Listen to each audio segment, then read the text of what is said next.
DJ Chacha, may buntag. Good morning Opo. sa ating lahat. Dili ako mangutana kung asaman mo karon ha. Naanak ko dito, nagbakol ako, Suroy-suroy. surusuroy, minus one, karaoke.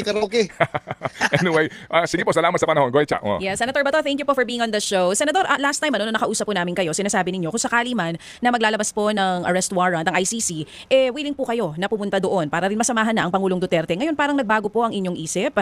Senator, ano po yung nagtulak sa inyo dito po sa pagbabago ng inyong kaisipan?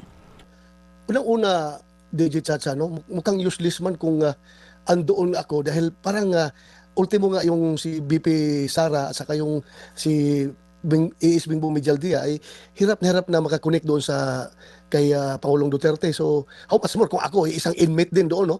Paano paano kami magkalapit kung hindi kami pagbigyan na magkalapit? So parang nakikita ko sayang lang rin yung kagustuhan ko na mas pagsilbihan siya tapos hindi rin kami pwede maglapit, hindi rin kami pwedeng magkasama. Mukhang sayang lang.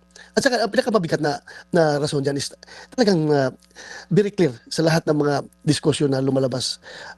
Talagang wala talaga silang jurisdiction sa atin. Kaya sayang lang yung kung magpapakustodiya ka sa kanila tapos hindi mo pala ni-recognize. So, I might as well not turn in myself to their custody. Okay. So, sigurado na po kayo sa desisyong ito. Nakausap niyo na po ba ang Senate President? Kasi nag-alok po siya kung sakali man daw po hihingi nga kayo ng tulong sa Senado, willing naman daw po sila na tulungan kayo. Yeah, nga, that's my first option.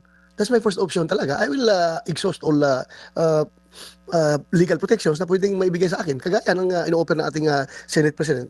So, isa yan na talagang gagamitin ko yan, yung ino-offer niya. What are your